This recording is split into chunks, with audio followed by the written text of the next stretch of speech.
नमस्कार। फूल गार्डनिंग में आप सबका स्वागत है। हरियाली से जुड़े मेरे सभी बहन भाइयों को मेरा प्यार भरा नमस्कार। आशा करती हूँ कि आप भी कुशल मंगल से हो और हरियाली से जुड़े हो, क्योंकि हरियाली से जुड़ना हमारा एक स्वभाव बन चुका है और हम लोग केमिकल से दूर और नेचुरल चीजों के साथ जीना पसंद करते हैं, नेचुरल चीजों के साथ रहते हैं, क्योंकि ये हरियाली जो है हमारी सबसे प्रकृति की देन है, नेचुरल एकदम। तो क्यों ना हम हरियाली से जुड़े। हरियाली से जुड़ना हम सब के लिए अच्छा है, हमारे बुजुर्गों के लिए, हमारे बच्चों के लिए एकदम बेनिफिट है हरियाली से जुड़ना। और जितना भी आप केमिकल से दूर रहेंगे उतना ही अच्छा रहेगा।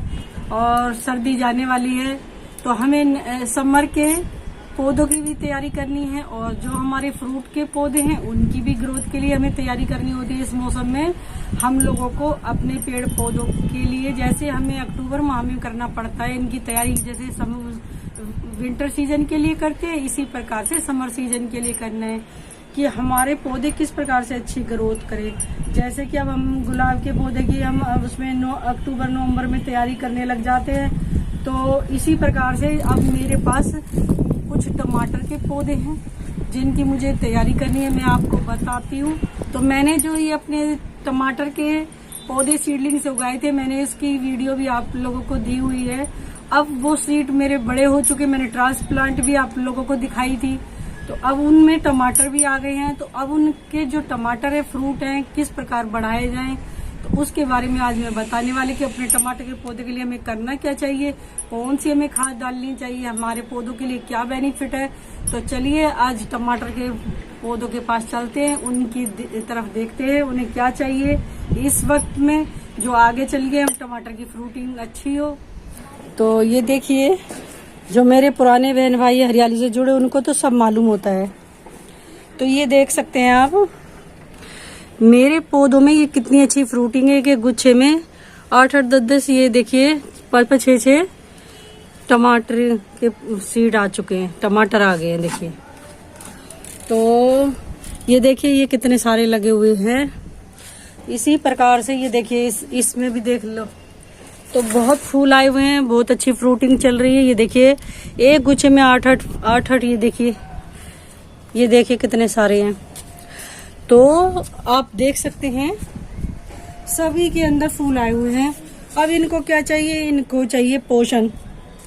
अब इनको हमें पोषण देंगे तभी जाके हमारी फ्रूटिंग अच्छी बढ़िया आएगी, बड़े होंगे, क्योंकि जब शुरू से हमने इनकी केयर की है तो अब इनको बहुत ज्यादा ही calcium, protein, zinc, vitamin, magnesium इनको बहुत ज्यादा जरूरत है, क्योंकि इस समय हमारे पौधे ग्रोथ पे है और इनको डबल पोषण की जरूरत है। तो आज हम उसी के बारे में आपको बताने वाले हैं, अब इसमें क्या देना चाहिए। और ये देखिए पौधे मेरे काफी बड़े हो गए हैं, लेगी भी हो गए हैं, तो इनमें हमें स्टिक का प्रयोग करना पड़ेगा, वरना ये जो फ्रूट के पौधे हैं बैलेंस अपना नहीं बना पा रहे हैं। तो मुझे स्टिक भी लगानी होगी इनमें, स्टिक के सारे इनको थोड़ा थोड़ा हल्का हल्का बांधना भी पड़ेगा।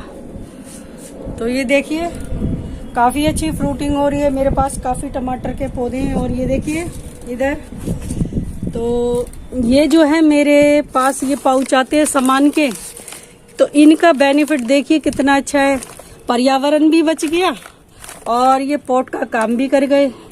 तो इनके अंदर भी आप देख सकते हैं कितने अच्छे पौधे चले हुए हैं। तो हम किसी भी प्रकार अपने इजी तरीके से अपने पौधों को लगा सकते हैं।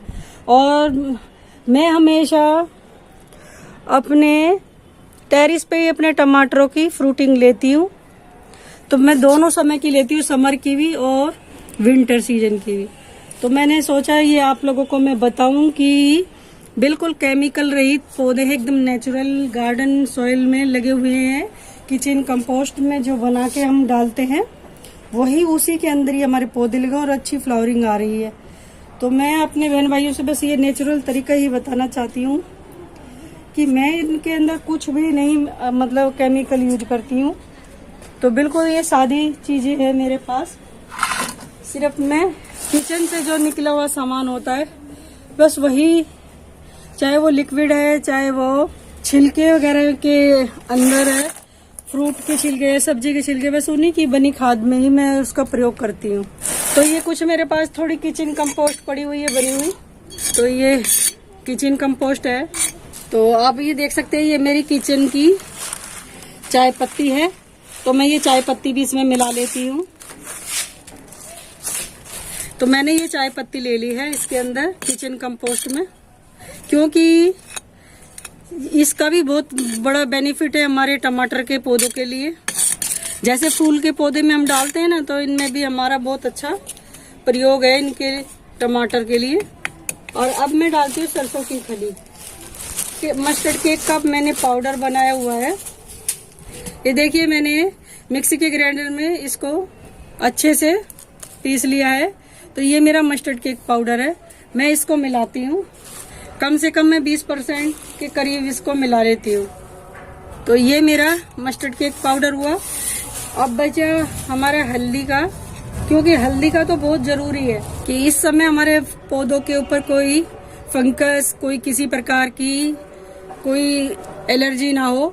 जैसे कि पत्तियों वगैरह पे आपने देखा मेरे पौधों की पत्तियां भी इतनी अच्छी ग्रोथ पे हैं, कोई इनके अंदर काले सफेद कीड़े नहीं हैं। पत्तियां भी एकदम बढ़िया है, एकदम नेचुरल, बिल्कुल बढ़िया तरीके से पत्तियां खुली हुई हैं। जैसे सिकुड़ जाती हैं, ये कुछ हो जाता है, ऐसा कुछ भी नहीं है हमारे पौधों के साथ। तो हमारे पौधों पे बढ़िया है। तो ये हल्दी, और हल्दी का कभी कभी स्प्रे भी कर देना चाहिए अपने पौधों के ऊपर, जो कि आजकल तो पता है ना मौसम ऐसा है, इसमें काले पीले कई प्रकार के ऐसे वो कीड़े होते हैं जिनको चेपा टाइप में भी कहा जाता है, तो वो लग जाते हैं। लेकिन हमारे पौधों पे आप देख सकते हैं किसी पे भी कुछ नहीं है। तो ये सारा हमारा हल्दी और जो हमारी कोयले की बनी हुई राख का कमाल है, बिल्कुल स्वस्थ पौधे हमारे। तो ये आप देख सकते हैं ये मेरी कोयले की राख है। और आज मैं आपको बताऊं मेरी वीडियो में कुछ डिस्टर्ब होगा, क्योंकि मेरे यहाँ पे भागवत हो रही है, थोड़ी आवाज का भी है प्रॉब्लम। अभी आवाज बंद थी तो मैं बना रही थी, अब फिर चालू हो गई है, थोड़ी मेरे यहाँ पे आवाज भी आएगी। तो ये देखिए मैंने इन 3-4 चीजों को मिला लिया है, जो चाय पत्ती है और किचन कंपोस्ट है और मस्टर्ड केक पाउडर है, हल्दी है और कोयले की राख है। राख को आप उतना ही ले, जरूरत के हिसाब से ज्यादा ना डालें, क्योंकि ये फिर हमारे पौधों को हानि भी पहुंचा सकती है। तो क्योंकि ये राख जो है ये हमारे फंगस का काम करती है, पोटास का भी काम करती है, इसके अंदर जिंक भी होता है, बहुत सारे इसके अंदर भी बहुत सारे बेनिफिट है हमारी इसमें कोयले की राख में। तो मैं आपको किस दिन इसके बारे में भी बताऊंगी किस प्रकार से बनाते हैं। तो मैं आपको ये वीडियो भी दूंगी, आपके लिए भी फायदे में रहेगा कि आपको बाजार से कोई फंगीसाइड वगैरह लेने की जरूरत भी नहीं पड़ेगी। तो ये इसी प्रकार से अब हमारे पौधों के लिए बहुत बढ़िया खाद का काम करेगा, बहुत बढ़िया उनको ताकत और पौष्टिकता देगा। सारी चीजें इनके अंदर है। अब इसके अंदर हम थोड़े से स्टोन डस्ट डाल देते हैं। हमने ये थोड़ा सा स्टोन डस्ट मिला लिया है, ये भी हमने कोई 20% के करीब मिला लिया है कि मेरे पौधे काफी हैं। तो ये हमारे कैल्शियम वगैरह का काम करेगा, हमारी सोइल को एकदम सॉफ्ट रखेगा और ड्रेनेज सिस्टम भी सही रहेंगे ऐसी, और इससे ना हमारे कैल्शियम मिलेगा हमारे पौधों को। तो हमारे ये बहुत ही बढ़िया खाद बन के तैयार हो गई है, देखिए। तो ये आप देख सकते हैं, ये मेरे को कुछ थोड़ी सी इसकी, ये मेरा पौधा है टमाटर का, ये मेरा पॉली बैग में लगा हुआ है। तो मुझे क्या करना है, इसकी थोड़ी सी रूट के आसपास से थोड़ी मिट्टी निकालनी होगी, क्योंकि जब इसकी रूट दिखाई देंगी तभी मैं इसको डालूंगी। ये देखिए रूट भी निकल आई हैं, ऊपर तक रूट आ रही है इसकी। ये जो हमारा कैल्शियम वगैरह का जो हमारा ये पौष्टिक जो बना है खाद, ये कैसे इसके अंदर जाना चाहिए जो पौधों को एनर्जी दे, जड़ों से, रूट से एकदम ताकत। तो ये देखिए ये मेरे पौधों की रूटें निकल आई हैं। मेरे जो पौधे हैं उनको नीचे से भी पत्तियों की खाद का विटामिन मिलता रहता है। तो बहुत बढ़िया पौधे चलते हैं जिस प्रकार से मैं लगाती हूँ, क्योंकि उनकी रूट से भी उनको एनर्जी मिलती है और पत्तियों से भी मिल जाती है। तो ये देखिए बिल्कुल इसके बराबर बराबर में इस प्रकार से डाल दीजिए। इनको अच्छे से डालेंगे तभी जाके हमारे ये पौधे बढ़िया ग्रोथ करेंगे। तो ये हमने करीबन 4-5 मुट्ठी के करीब हमने इसके अंदर ये डाल दी खाद। अब हम वापस से इसकी मिट्टी डाल देते हैं जो हमने इसमें से निकाली थी। अब आप देख सकते हैं जो हमने इसकी मिट्टी निकाली थी उसी से हम इसको चारों तरफ से ढक देते हैं। ये हमें अपने सभी पौधे जैसे हमारे समर के जो हमारे परमानेंट प्लांट है उनमें भी हमें ऐसे ही करना है, और जो हमारे ये फ्रूटिंग के प्लांट है उनमें भी हमें ऐसे ही करना है। फ्लावरिंग के प्लांट है, अब जैसे हमारे विंटर्स के हैं जो हमें मार्च अप्रैल तक फूल दे, इसी प्रकार से आप लोगों को भी अपने पौधों की देख रेख करनी पड़ेगी, तभी जाके अच्छी फ्लावरिंग देंगे। अब देख सकते हैं आप ये। तो अभी मुझे इसके अंदर स्टिक को लगानी पड़ेगी। तो ये देखिए, ये इतना छोटा सा पौधा है और ये मैंने इसकी साथ एक स्टिक खड़ी की थी, उसी के साथ मैंने इसको टच किया है। और आप इसके अंदर फ्रूट देख सकते हैं। ये देखिए किस प्रकार से कितनी अच्छी फ्लावरिंग, कितने अच्छे फ्रूट हो रहे हैं। ये देखिए, और फूल भी आ रहे हैं। ये देखिए, तो और ये मेरा छोटे इसमें 5 लीटर के ऑयल कैन में लगा हुआ है। तो आम के आम गुठलियों के दम तेल भी हमने इस्तेमाल कर लिया और हमारे इसमें फ्रूट भी लग गए, पोट की जगह काम भी कर गए। मैं इन्हीं में ही अपने पौधे लगा देती हूँ जो मुझे मिल जाता है, क्योंकि मुफ्त की गार्डनिंग इसी प्रकार की जाती है। मैं यही आप सबको कहती हूँ कि जरूरी नहीं जो हमारे किचन से निकलता है उसमें बनाएं, और जो हमारे पास है उसी के अंदर हम अपने हरियाली से जुड़ सकते हैं और अपने पौधों की केयर भी कर सकते हैं। जरूरी नहीं कि हम इधर उधर भागे कि हमें ये नहीं मिला, ये चाहिए, कोकोपीट चाहिए, ये केमिकल चाहिए, 19-19 NPK चाहिए, 26-26 चाहिए। तो हमें ये जरूरी नहीं है, और केमिकल से तो जितना हम दूर रहें उतना ही अच्छा है। तो ये देखिए, इसकी भी काफी जड़ें आ गई हैं।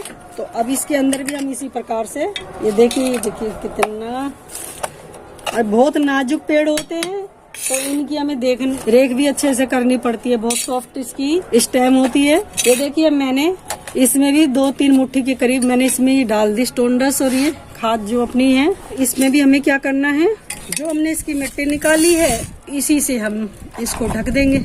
और इतना जरूर है कि हमारे जो पौधे हैं, हमारे जो पोट है, ना तो हमें उनके अंदर ज्यादा वाटरिंग करनी है और ना ही ज्यादा उनको सुखाना है पेड़ों को।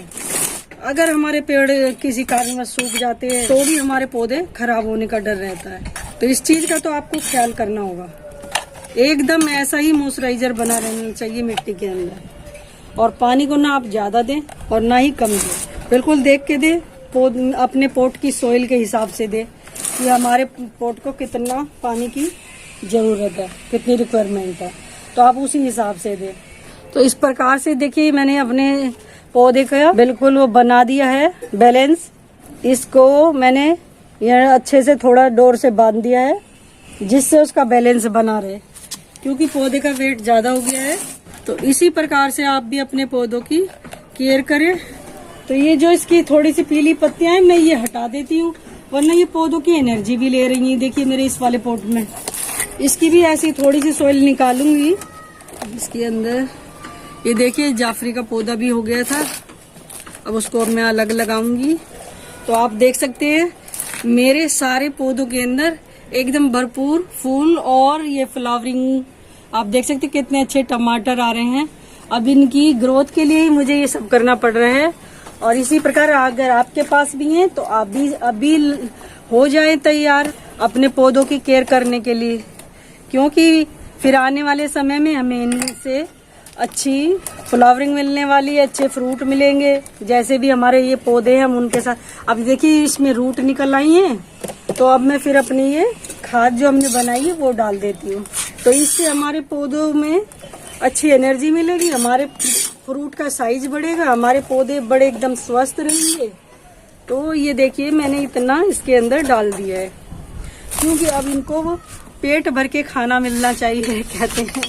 तो वही है ना, जैसे हमें भूख लगी है अब हमें चाहिए इसी प्रकार से इनकी भूख भी शांत हो, जो ये अपने फ्रूट पे अच्छे से बैलेंस बना सके। अब मैंने ये ऊपर से इसमें मिट्टी डाल दी है और आपको मैंने दिखाया है ये मैंने कुछ भी नहीं डाला, सिर्फ किचन कंपोस्ट और ये मस्टर्ड केक पाउडर, क्योंकि बस यही चीज है हमारे नेचुरल चीजों में बिल्कुल हमारे पौधों को कोई हार्म नहीं पहुंचाती है।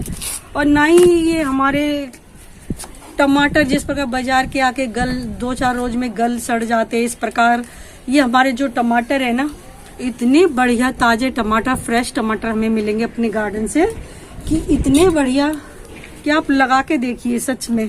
और कभी जल्दी से खराब नहीं होंगे, महीने तक अगर बाहर भी पड़े रहेंगे ना आपके फ्रिज से, तब भी ये बहुत बढ़िया चलेंगे। ये हमारे जो नेचुरल चीजों से चीजें उगाई जाती हैं उनका तो कमाल ही बहुत है, और कहना भी, क्योंकि इनकी तो बहुत ही अच्छे से खराब ऐसे नहीं होते जैसे हमारे बाजार के लाए 2 दिन हमारे अगर बाहर रह जाते खराब हो जाते हैं, क्योंकि वो केमिकल के द्वारा पकाए जाते हैं, उनके पेड़ों में केमिकल डाला जाता है। अभी तो हम लोगों में अंदर बहुत सारी बीमारियां, स्किन की, वैसे एलर्जी की, कितनी बीमारियां आती है। तो ये इसीलिए है कि अपने कुछ भी नहीं तो अपने आसपास का वातावरण भी सही रहता है, अपने घर में मेहनत भी हो जाती है, एक्सरसाइज भी हो जाती है, फ्रूटिंग भी मिल जाती है, फुलवारी मिल जाती है।